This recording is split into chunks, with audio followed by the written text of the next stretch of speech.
changed. No. You kill your enemies, and then you make peace with what is left.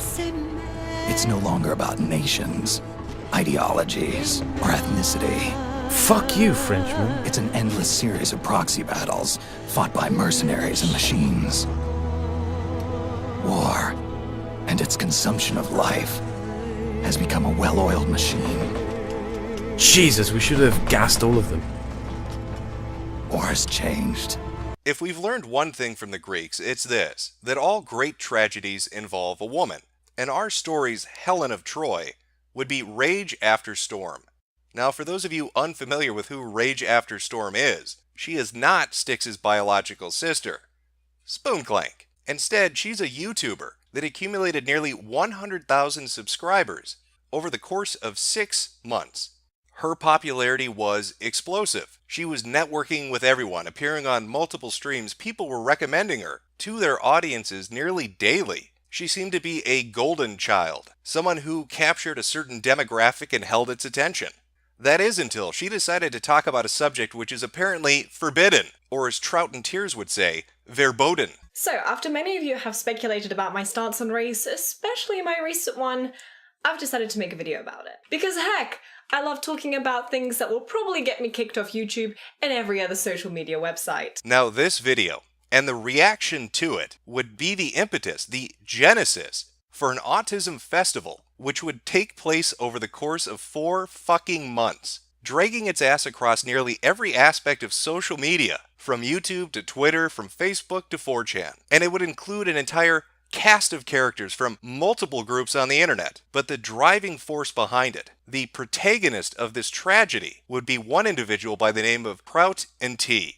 And as you'll see, as these videos unfold, is a story that is of vengeance, of wrath and anger, of hubris, total fucking warfare. The sort of battle online that only a high-class, exceptional individual would ever engage in willingly, that would end up costing Trout nearly everything he had, to the point of where he had to leave the internet out of shame. And yes, like all great Greek tragedies, we even have mythological creatures. Granted, they're not chimera, but there are a few pregnant trouts here and there. Now, with this particular video, I want to put forward a theory on why Trout and T began a destructive cycle that drove him off the internet. And it all begins with Rage After Storm. Keep this in mind, because it's going to be very relevant indeed. Now, what I'd like to do is establish a timeline and the reactions which occurred within that timeline.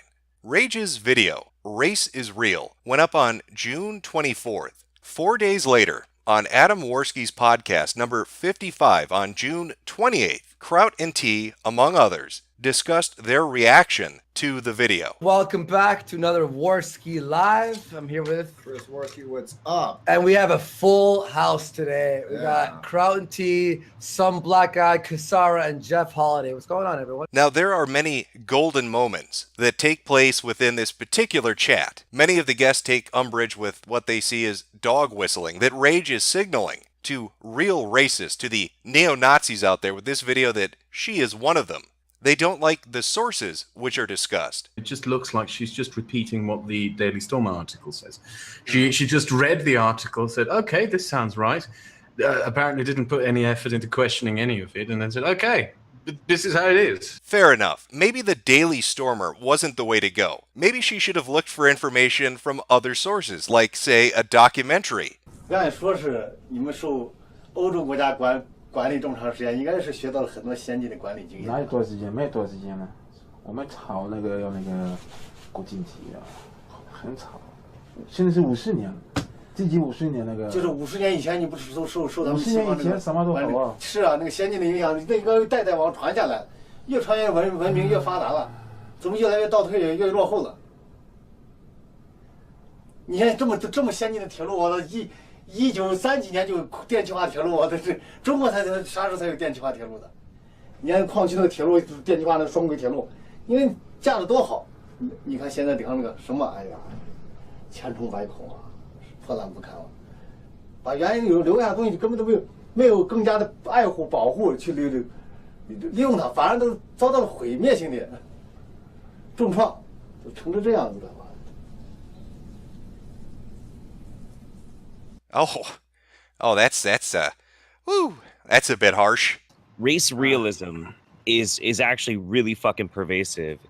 Stefan Molyneux fucking talks about this shit all the time, and he talks out of his fucking ass. I made 2 videos about race realism. These people fucking followed me for 6 months, making sock accounts just so they can get around me muting them, being like, "Why aren't you debating this?" There's no fucking debate. You To be honest, retards.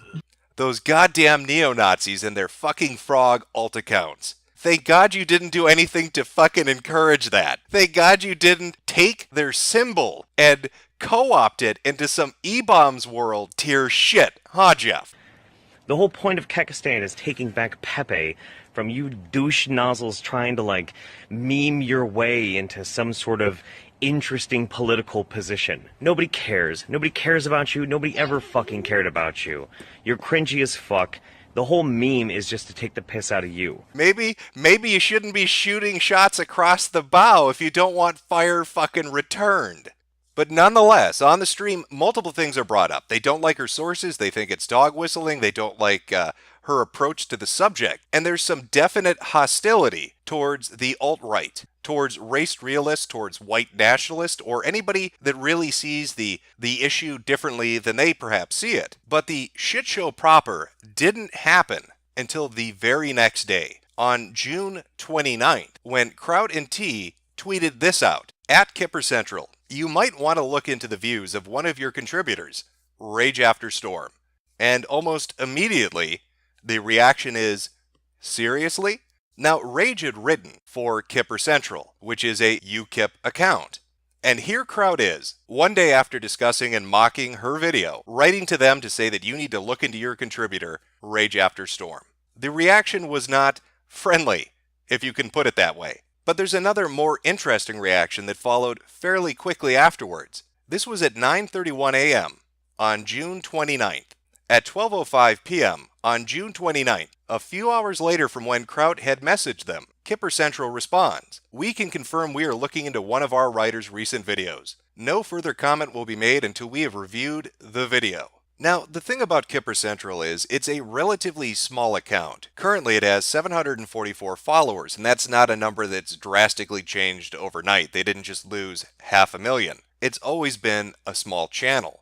So you can probably imagine their shock when they get this response to their announcement about a writer on their website. Great, it's Rage After Storm, and she appears to be a racist pig. Fill us in on what steps you take. Thank you. That's from Soledad O'Brien.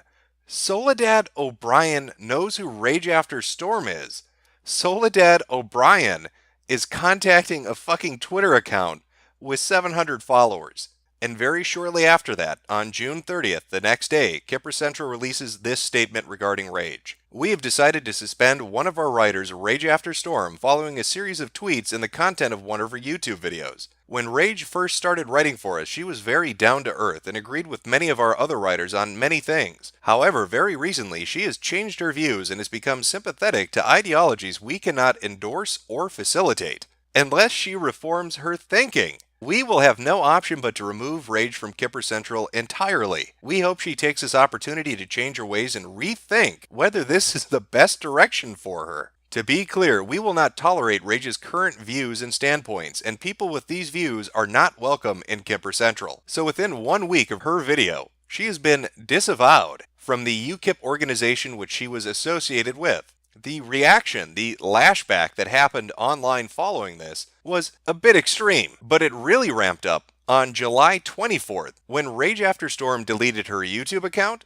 and her Twitter account, because it was around this time that people went back and saw what Trout had written to Kipper Central and confronted him with it, stating that he had played a hand in basically driving Rage After Storm off of the internet. Trout did not have the best of reactions to that apparent viewpoint. He saw it as an attack on him from the alt-right, from race realists, from white nationalists, from the very people he was mocking in the stream when he made fun of her video. One day after she had shut down her accounts, Trout released this on his Twitter. I find it fucking hilarious that some of you compared the tweet I made to the letter writing campaign Thunderfoot had to endure. And the best about all of this? Wait for it. Wait for it. I actually contacted her employer, who told me in person that I am absolutely in no way responsible for her being fired, and making it absolutely clear that it was their decision, that many of their writers watch her videos as well, and that many more contacted them by means other than tweets.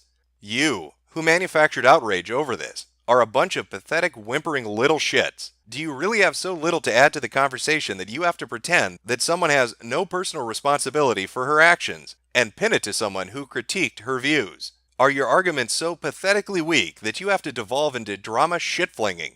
You are a joke. A massive fucking joke. And yes, I'm looking at you there, Edgy Sphinx, Cedarwood, and Blondie. Especially Cedarwood and Edgy. You too? You, after complaining over moral grandstanding? Complaining that people opposed to you do too much drama and no substantive debate over issues? And what do you do about these complaints? You go looking for shit to fling like the little shit-flinging mental midget monkeys that you actually are. Pathetic. Tweets with screen caps to follow. Oh, but Trout wasn't done there. Oh boy, it's almost like actions have fucking consequences. Actions have consequences, huh, Trout? Actions have consequences. Really makes you, oh shit, my codec's going off. Who's that? Oh, it's Sour Snake. What's that, Snake? Actions have consequences. Okay, thanks, buddy. Thanks for checking in. The very next day, after all those Twitter spats, Trout releases this video, Artificial Outrage. You can tell from the like-dislike ratio that things did not go smoothly. And it's no surprise, really. Listen to who he blames for this artificial outrage. This nonsense, of course, took its path down the road of ridiculousness, most amusingly with the paragons of ethical behavior joining with them, the doxing AIU scumfuck crowd. And, of course, half of Twitter's alt-right frog accounts about how I supposedly went after her private supposed job, how I tried to censor her, a whole lot of other bullshit. And he has a few things to say about Rage in particular, and about Kipper Central's decision to disassociate or disavow her. Rage After Storm didn't have a paying job at Kipper Central. Kipper Central distanced itself from her anyway because, duh, what a shock. They don't wish to associate with racists. But one of the more interesting pieces from the video itself is when he addresses the tweet that he had sent to Kipper Central. I want you to pay particular attention to how he words this, and to the tweets that he shows while he's talking. I tweeted at that UKIP blog's Twitter handle to maybe take a closer look into the views of their contributor Rage After Storm. And what happened after that? Well, 20 minutes after I made that tweet, I started thinking that it was childish and stupid and proceeded to delete that tweet and make two statements on Twitter that I had gone too far with this, and that it was childish, and that I had consequently deleted that tweet. It was childish and stupid, and he deleted it out of shame. And the tweet he's highlighting says, you were attempting to de-platform someone because you disagreed with them. And his response was, acknowledging it. I know that's what I was attempting to do. A lot of the discussion around the events of what happened with Rage After Storm, about did Trout have a hand in getting her disassociated or disavowed? Did he have a hand in pushing her off the internet? Focus on the idea of the consequence, but rarely talk about the intent. Trout is openly discussing the intent right here. He was attempting to get her deplatformed. There's no arguing about that. He says it himself. He acknowledges it in the tweet response. But what I'd really love to know is what changed from him saying this on Andy Worski a month ago. I'm mainly looking at her sources. I'm not going to make any kind of emotional or moralizing arguments. To saying this in the video. And in the end, your Nazi bitch queen, Rage After Storm, as much as you would like to fantasize about her being silenced, packed her bags and ran away like a little bitch. I'm not going to get emotional. I'm not going to make this personal to racist Nazi little bitch queen. It seems like you might have gotten a little emotional. And that's really the crux of it all, isn't it? Getting emotional, becoming invested, getting angry and wanting revenge. Revenge against who? Well, revenge against those goddamn people that were disliking that video, that were tweeting at him, that were commenting about his actions and his viewpoints. Those fucking alt-righters, those race realists, just like their little Nazi bitch queen, Rage After Storm. They need to be taken down a peg. They need to be taught a fucking lesson. And who better to do it than Trout and his posse of intellectuals? I'm talking high-tier academics, YouTube, scientists. Most well-known and credentialed scientists of this YouTube community. And so you can see how this one video by this one content creator can gain momentum, can snowball out of control, and motivate Trout through all of the different ripple effects around it to set on a path of his own self-destruction. Everything he has done for the last 4 months is to get petty revenge at a perceived slight from a political group or those purporting to believe in a certain ideology. He was simply pissed off. And the things we'll be discussing in these videos, they're not just about past events. They pertain to things that are happening currently and are going to be happening in the future. You saw it yourself on the Andy Worski podcast. There were 2 people there that ended up in that Discord with Trout. His 24-hour op Discord we'll be talking about next video. There was Trout himself and Jeff Holiday. You know, it's crazy. I wasn't there somebody else? I mean, there was Trout, yeah, and there was Jeff Holiday, but was anybody else in that call when all this shit started? When the very origin event that led to Trout creating a Discord to go after people? Was there anybody else there aside from Trout and Jeff Holiday? Andy, can you give me some information here?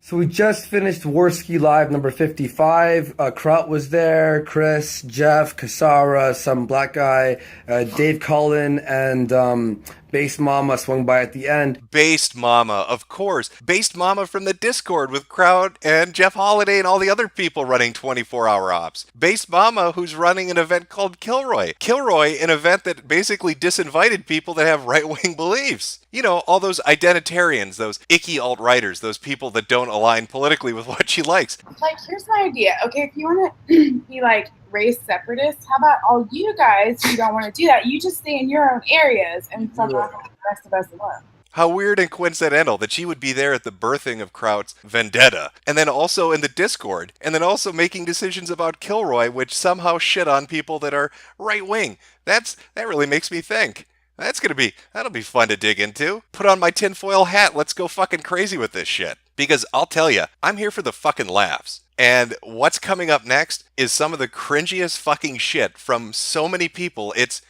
mind-blowing. This originally was going to be one video, but these autistic fucks can't cool it off for like 5 minutes and let me complete it. It's just fucking day after day of golden quotes. I can't even go over a list of the shit that's coming up. We've got YouTube scientists, we've got people getting cucked. It's some crazy shit. So allow me to introduce you to the concept of a new type of Advent calendar. We're not celebrating baby Jesus. We're celebrating Spurgs. We're going to call this an autism calendar. Every day's a new surprise. So prepare yourself for part 2, my fellow academics. I'm Pickle Rick!